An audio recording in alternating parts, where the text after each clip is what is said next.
Les mouvements féminins pour un Congo fort et prospère que dirige Madame la coordonnatrice Elise Muimouzi Kinza a tenu à Kinshasa une conférence de presse sur la crise multiforme qui traverse la République démocratique du Congo, notamment sur les plans politiques, sécuritaires, socio-économiques et juridiques. Pour Madame la coordonnatrice Elise Muimouzi, qui n'a pas mâché ses mots, elle a indiqué que le pays va très mal. Alors, qu'est-ce qu'il faut faire? On vous laisse de l'écouter et de le suivre, et puis on va revenir. Bonjour et bienvenue. Déclaration solennelle du mouvement féminin pour un Congo fort et prospère.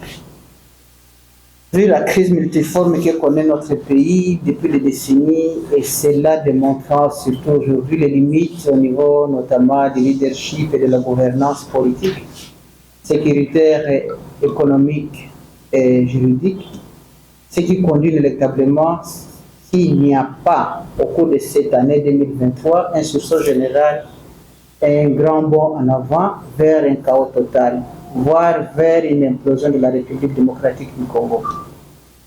Les membres du mouvement féminin pour un Congo fort et prospère, ainsi présents dans toutes les 26 provinces du pays, ont levé l'option de mener une campagne de sensibilisation pour que chaque Congolais agissent dans son secteur, ainsi que selon ses compétences et ses moyens.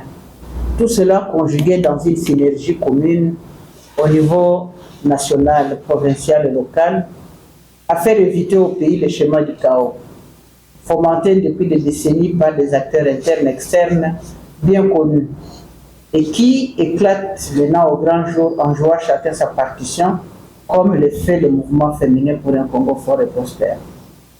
Le mouvement féminin appelle les acteurs de la gouvernance, notamment les parlementaires, les membres du gouvernement, ainsi que celles des institutions chargées du contrôle essentiellement des finances publiques, toute affaire cessante d'élever des options réelles, réalistes et réalisables pour le redressement du pays.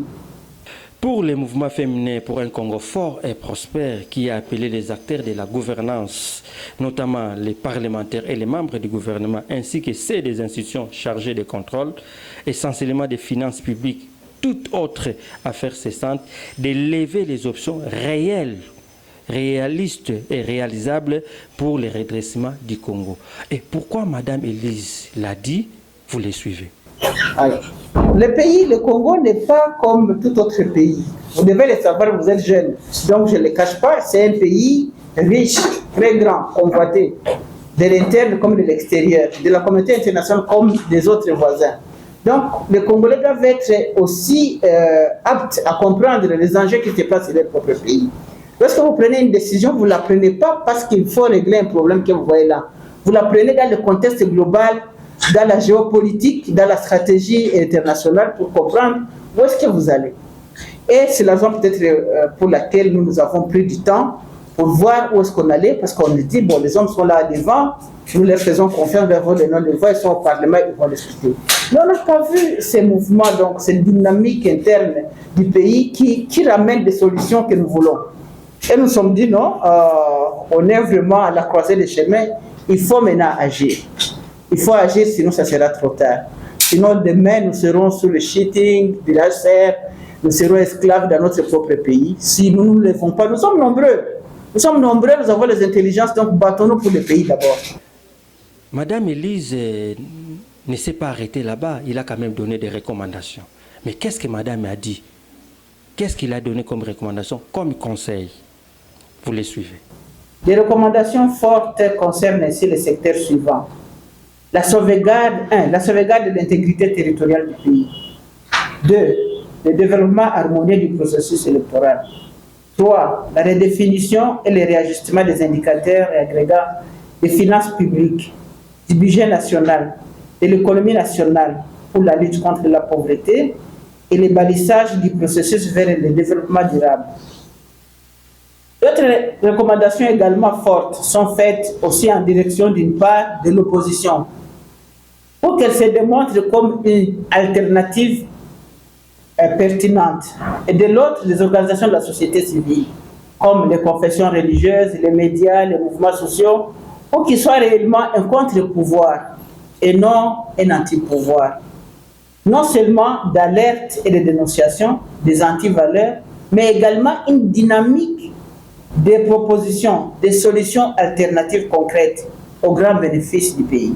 Pour Mme Elise Muimouzi, il a invité les actrices et les acteurs de la troisième voie de s'éloigner de l'institutionnalisation, de la distraction, du gâchis, afin d'éviter la RDC dans un chaos total.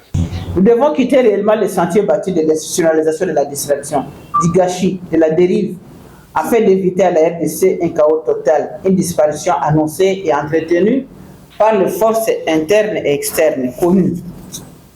Nous devons poursuivre déjà au niveau des entités diverses où il se retrouve une gouvernance autre, une gouvernance du changement réel, afin de propulser cette dynamique au niveau provincial, national, voire local, pour le bénéfice de tous, c'est-à-dire dans un environnement scellé par une justice distributive, la redistribution équitable des revenus. Nous devons implanter les valeurs du leadership et de la gouvernance, socle de la troisième voie, qui exige notamment la qualité, l'engagement, la responsabilité des femmes, des jeunes et des hommes, qui les portent. En fait, la troisième voie ne peut pas être abusivement confondue avec les narratifs traditionnels du centre. Elle est au-delà de toute majorité, elle est au-delà de toute opposition, elle est tout autre, elle est au centre, même au-delà du centre.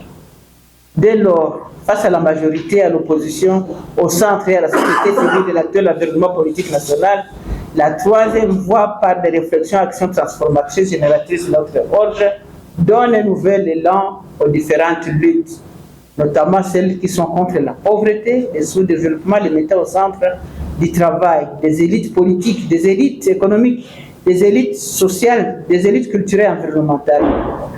Cette dynamique de développement durable est présente dans toutes les 26 provinces du pays. Et la coordination nationale est assurée par le mouvement féminin pour un Congo fort et prospère, en sigle MFC. La RDC ne mérite pas le profil qu'elle présente aujourd'hui, aussi bien au niveau interne qu'externe, au regard de l'esprit créateur de ses ressources humaines, de la diversité de ses potentialités matérielles qui attendent qu'à être transformées en richesse pour renforcer la lutte contre la pauvreté et ouvrir des voies vers le développement. Mesdames et messieurs, nous savons tous, et c'est ce que la population est en train de dire, que le pays va très mal. Vous ne savez pas l'essence de la vie? Vous ne comprenez pas ce que c'est que la vie sociale? Vous voyez déjà en train de souffrir. Vous cassez ces petits commerces. Un enfant qui termine l'université, sa maman a fait le bilan ici sur la plaine de Bandal pour faire étudier son enfant. Jusqu'à aujourd'hui, l'enfant n'a pas de travail. Mais il crée une petite boîte là dehors pour vendre les unités. Licencié en économie. Ça, c'est quoi? Ça, c'est le travail. Toi, tu acceptes que l'enfant de quelqu'un d'autre soit comme ça, mais ton enfant est en Europe, dans des luxes et tout ça, et vous gaspillez l'argent du trésor public du pays. Et les gens vous regardent, et vous admirent et vous applaudissent. Mais c'est quel peuple? C'est ça le peuple congolais. Mais alors, n'importe qui viendra ici, nous mettra dans des conditions qu'ils veulent, et nous allons toujours suivre. Puisque peut-être nous sommes les suivistes, mais qu'est-ce que nous on a bu pour faire ça? C'est la raison pour laquelle ce mouvement social ici, ce mouvement de femmes, va se mettre debout pour mobiliser, pour sensibiliser, pour animer, pour amener à réveiller la conscience des citoyens congolais qui reprennent au sérieux leur vie. Aujourd'hui, nous sommes attaqués à l'Est, complètement. Mais nous avons un parlement là-bas, où le monsieur, j'ai vu hier une vidéo qui parlait de la polygamie, où un monsieur est en train de réclamer la polygamie au lieu d'aller au front. Hein? Mais ça, c'est l'inconscience. Et ça passe comme ça dans tous les réseaux. C'est de l'inconscience. Donc, nous devons conscientiser les gens pour leur dire la vie que nous menons n'est pas celle-là. En tout cas, on ne peut pas mériter ça. J'ai demandé à la Russie, comment vous avez fait, vous, comme vous avez un grand pays pour faire les élections où tout le monde est d'accord. Elle a dit non, nous on cherche les équilibres. On ne peut pas créer les déséquilibres, il faut chercher tous les harmonies. Et nous cherchons à créer tous les équilibres et nous sommes des déséquilibres et nous sommes attaqués. Or, le pays doit être uni parce qu'il doit être fort, uni pour pouvoir lutter contre les envahisseurs. Alors nous allons où? Pourquoi vous me dites oh, vous n'avez pas fait de recommandation pour le gouvernement? Il est où pour moi? Il est où? À l'époque, je voyais ma tante, je voyais aussi Kimbuta. Je m'excuse, je parle beaucoup. Kimbuta. Il y avait des histoires que Kimbuta faisait. Hein, les bus, là, comment il l'appelait? Esprit de mort ou esprit de vie, je ne sais pas. L'autre avait aussi ses transcours.